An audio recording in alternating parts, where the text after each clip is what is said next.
Assalamualaikum warahmatullahi wabarakatuh. Perkenalkan, nama saya Linkan Delinda dari Fakultas Ilmu Komunikasi Universitas Terbuka. Hari ini saya ingin mengajak teman-teman membahas tentang seni kontemporer sebagai ruang ekspresi dan kritik sosial. Saat ini, seni kontemporer bukan sesuatu yang tabu dalam kehidupan kita. Justru, seni kontemporer adalah media paling jujur untuk melihat apa yang sedang terjadi di sekitar kita. Teman-teman, kita hidup di zaman yang penuh paradoks. Informasi berjalan cepat, tapi empati perlahan menipis. Teknologi berkembang, tapi ketidakadilan juga tumbuh bersama. Di tengah-tengah situasi ini, seni kontemporer bukan sekedar hadir sebagai hiasan, tapi sebagai alarm. Ia mengguncang, mempertanyakan, dan memaksa kita melihat kenyataan yang kadang kita abaikan. Artikel dari Art Gallery UK menegaskan bahwa seni kontemporer kini aktif menyuarakan isu lingkungan dan isu sosial. Isu-isu tersebut seperti banjir yang semakin parah, ujaran kebencian di media sosial, kekerasan berbasis gender, dan problem sosial lainnya yang dekat dengan hidup kita. Seni hanya hidup ketika publiknya, yaitu kita, ikut meneruskan suaranya.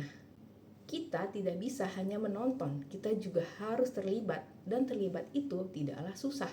Kita bisa mendukungnya dengan mengunjungi pameran, memberi ruang bagi seniman muda untuk didengar, mengunggah karya seni kritis di media sosial agar pesannya menjangkau lebih banyak orang, berdiskusi, menulis opini tentang karya yang kita lihat, atau menggunakan seni sebagai wadah menyuarakan kegelisahan diri kita sendiri. Seni kontemporer tidak akan pernah punya dampak jika publiknya, yaitu kita, memilih diam.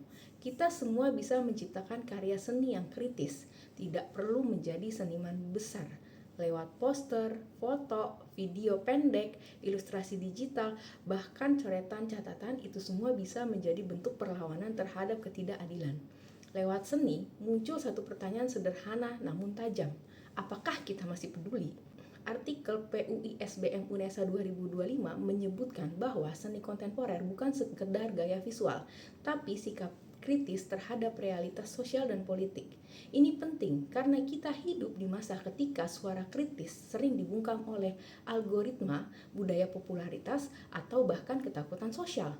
Contoh nyatanya adalah karya Agus Wage, The Theater of Me di Museum Macan. Di balik humor gelapnya, karya itu menyinggung arogansi kekuasaan, intoleransi, dan ketimpangan sosial. Suage tidak memberi kuliah, ia juga tidak menulis naskah. Ia hanya menghadirkan visual yang membuat kita gelisah, dan justru kegelisahan itu adalah pintu menuju kesadaran. Inilah kekuatan seni.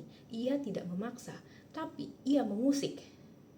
Pertanyaan pentingnya, apakah kritik lewat seni cukup kalau hanya berhenti di galeri? Jawabannya tidak. Sekarang, kritik tidak harus hadir di panggung politik. Kritik bisa muncul dari konten yang kita buat hari ini. Seni memberi ruang bagi suara-suara yang tidak didengar oleh sistem. Teman-teman semua, seni kontemporer mengingatkan kita bahwa keindahan tidak selalu nyaman. Kadang ia hadir untuk menyentuh bagian paling sensitif dari kehidupan sosial kita. Ia menentang, menggugat, mengkritik, dan melalui itu semua, seni memberi pandangan baru bahwa masyarakat bisa berubah jika mau melihat, mau bertanya, dan mau bersuara. Karena itu, saya mengajak teman-teman yang melihat video ini untuk menggunakan seni sebagai wadah yang kritis.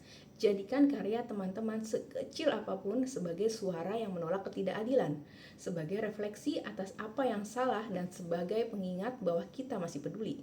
Kalau seni adalah cermin masyarakat, maka kita adalah mereka yang menentukan apa yang terlihat di dalam cermin itu.